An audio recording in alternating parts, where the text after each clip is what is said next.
paz do Senhor, meus irmãos. Vamos ao terceiro vídeo da série do canal, que tem por título Graça e Obras. A palavra graça, ela significa favor imerecido. É algo que você faz por alguém que essa pessoa ela não merece aquele ato, bondoso, gracioso que você faz por ela. Mas, nos termos bíblicos, a palavra graça, ela se refere ao favor de Deus para com a humanidade, onde Deus ele estende a sua mão para ajudar a humanidade. Onde nós vemos a graça de Deus operando, A partir de quando nós vemos o início da graça. Se nós analisarmos bem, nós vamos ver que desde o livro de Gênesis, nós já vemos a ação benevolente, a boa ação de Deus para a comunidade. Quando Adão e Eva pecam, Deus ele já faz uma promessa, dizendo que do filho da mulher nasceria um que pisaria a cabeça da serpente. Então, não seria já a graça de Deus aparecendo desde o livro de Gênesis, desde o tempo do Jardim do Éden, quando Deus está trazendo aquela sentença, mas trazendo também a oportunidade de escape, a oportunidade de trazer de volta a reconciliação entre o homem e Deus? É isso mesmo. Então nós já vemos a graça aparecer desde o início. Um assunto que também é muito falado nos dias de hoje e que muitas pessoas ficam com dúvida com relação ao assunto já que nós vivemos no período da graça, e lá no livro de Efésios, capítulo 2, versículo 8 e 9, diz: nós somos salvos pela graça, mediante a fé. E isso não vem de vós, não vem de nós, para que ninguém se glorie, Ou, podemos dizer em outras palavras, para que ninguém venha se engrandecer, a dizer, eu consegui a salvação pelo meu braço de carne, pela minha força. Então nós vemos que não é pelas obras, não é pelos seus bons feitos. Eu vou fazer muitas boas obras, vou dar esmola, vou ajudar a instituição de caridades para ser salvo. Mas na verdade a salvação ela é um presente de Deus. É a bondade de Deus para com o ser humano. E Jesus Cristo, ele é a própria graça de Deus, podemos dizer assim, porque ele é a mão de Deus estendida para o resgate de muitos. É a mão de Deus para a humanidade, para resgatar e trazer novamente a reconciliação entre Deus e o homem. Mas aí então alguns dizem o quê? Já que é um presente gratuito de Deus e eu não tenho, eu não preciso de fazer obras para ser salvo, então eu já sou salvo e não preciso mais fazer nada. Então não preciso fazer obras, agora eu posso fazer o que eu quiser, já que eu não tenho participação na salvação, então eu posso pecar, posso desobedecer, eu não tenho mais lei, não tenho mais regra. É só uma ação de Deus, eu não tenho parte nisso. Só vou receber a salvação e pronto.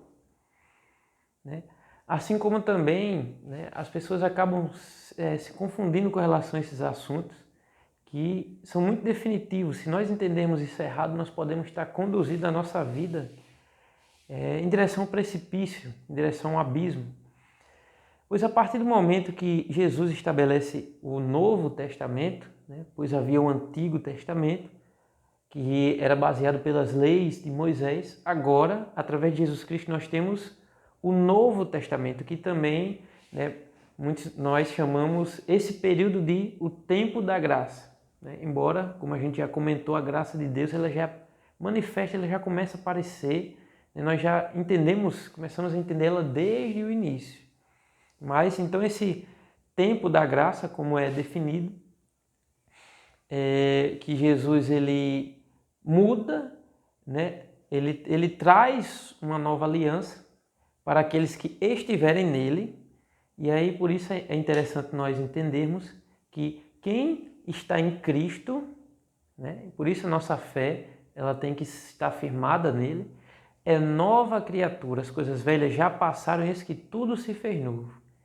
Tanto o que coisas velhas, tanto as nossas obras passadas, obras más, obras errôneas, como também, né, até a conduta que tínhamos do tempo do Antigo Testamento. Que conduta é essa? Conduta regida simplesmente pelas leis. Então, a pessoa simplesmente tinha aquilo que pode fazer isso, isso aqui não pode, isso aqui pode fazer, isso aqui não pode.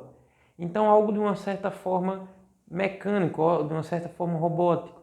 Mas a partir do momento que Jesus ele vem, né, vai para a cruz, conquista a vitória, né, ele diz está consumado. A gente vê também que Jesus ele passa, né, morre, ressuscita, depois que ressuscitou passa 40 dias aqui, depois sobe para o céu, né, para o lado direito de Deus, e com mais 10 dias depois, totalizando 50 dias após a sua ressurreição, o Espírito Santo ele é enviado, né, do céu e vem e passa a habitar com os homens. Que homens, né? Aqueles que receberam a Cristo. Aqueles que receberam a Cristo verdadeiramente, esses receberam também o Espírito Santo. Pois nós vemos que em João, né, falar que aqueles que receberam a Cristo, que é a luz, a esses deu-lhes o direito de ser feito filho de Deus. Então, e por ser filho de Deus, também recebemos o Espírito do Filho, que é o mesmo Espírito do Pai, que é o próprio Espírito Santo, que nos conduz a fazer a vontade de Deus. Então, hoje nós somos livres, sim, mas nós somos livres do pecado, nós somos livres para fazer aquilo que é a vontade de Deus. Como assim? Porque antes o pecado nos dominava, né? Como tinha lei, a lei nos ensinava o que era certo e o que era errado, e pela nossa fraqueza acabávamos sempre caindo e caindo e caindo. E hoje nós temos sim o quê? Os mandamentos que o próprio Jesus ele traz no livro de Mateus, por exemplo, né? Capítulo 5, 6 e 7, nós vemos o Sermão do Monte, Jesus trazendo os ensinos, né? Assim como também vemos Paulo, vemos João ensinando sobre os nossos deveres, né? Porque é sim possível nós abandonar o caminho, abandonar o Espírito Santo, abandonar tudo isso e querer seguir um outro caminho, né? Apostatar da fé, por exemplo. Isso é possível, né? Então, isso faz cair por terra aquela história de uma vez salvo, né? Salvo para sempre, né? Nessa concepção de que você entregou a sua vida a Jesus, você está salvo e agora você não pode mais perder a salvação. Porque esse ponto de vista, se a gente for analisar bem detalhadamente, está incorreto. Primeiramente, por quê? Porque Jesus ele nos liberta do nosso pecado, sim, né? Mas a salvação ela é concluída, né, quando nós vencemos a caminhada, vencemos essa jornada aqui na Terra, né? Pois assim como um corredor, por exemplo, ele conclui a prova, né? Ele conclui a prova quando ele chega na linha de chegada. Então não é no meio do caminho, porque nós estamos caminhando, nós precisamos perseverar na caminhada para que um dia possamos chegar no final dessa linha de chegada e aí sim poder vibrar por ter concluído. Mas enquanto não, nós estamos aqui pelejando dia após dia e o inimigo das nossas almas querendo nos tirar do caminho para quê? Justamente para que a gente não alcance a salvação oferecida por Cristo, né?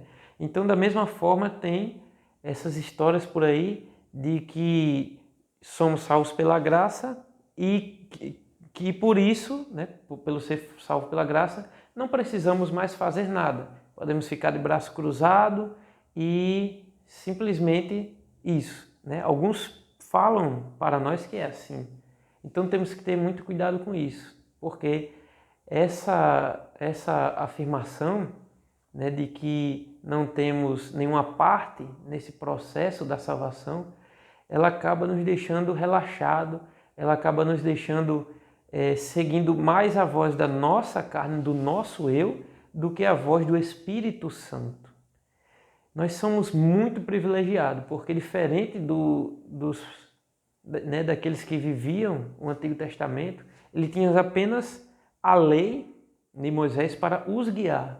Hoje, nós temos sim os ensinamentos de Jesus, assim como ele também traz alguns, não todos, isso é importante saber, né? Ele traz alguns dos mandamentos antigos, né? E traz alguns novos mandamentos, mas em resumo, a principal coisa é amar a Deus sobre todas as coisas e amar o próximo como a ti mesmo. Esse é o resumo de todos os mandamentos, assim como o resumo da lei e dos profetas. Então, esse é o objetivo principal, né? Glórias a Deus. Então, hoje nós temos o Espírito Santo que conhece nosso coração, conhece a nossa mente, opera em nosso ser, né, para que nós façamos aquilo que é agradável a Deus, aquilo que é a sua vontade. Então, que nós não venhamos a usar de desculpas para viver no pecado, viver no erro, né, dizendo, não é pelas obras, então não vou fazer nada. Não, não é assim. Porque, na verdade, as obras, ela é fruto daquilo que Deus ele já operou em nós. Né? As obras ela é fruto daquilo que entrou dentro do nosso coração. Assim como para o arrependimento, né, para o batismo nas águas, na realidade, João ele viu, né, que era necessário as pessoas se arrepender, né, como a gente explicou no outro vídeo. Também, da mesma forma, a partir do momento que nós aceitamos a fé, nós passamos a produzir frutos espirituais. Então as obras é consequência daquilo que Deus ele faz na nossa vida.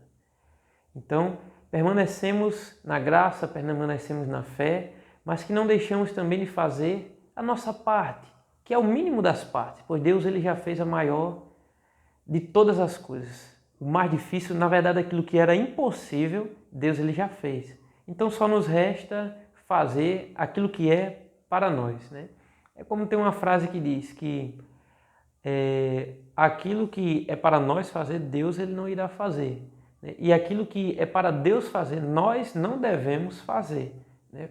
Porque cada um de nós temos os nossos papéis, né? Digamos assim. Então essa é a mensagem de hoje, que nós vamos guardar essa palavra e até o próximo vídeo. Amém.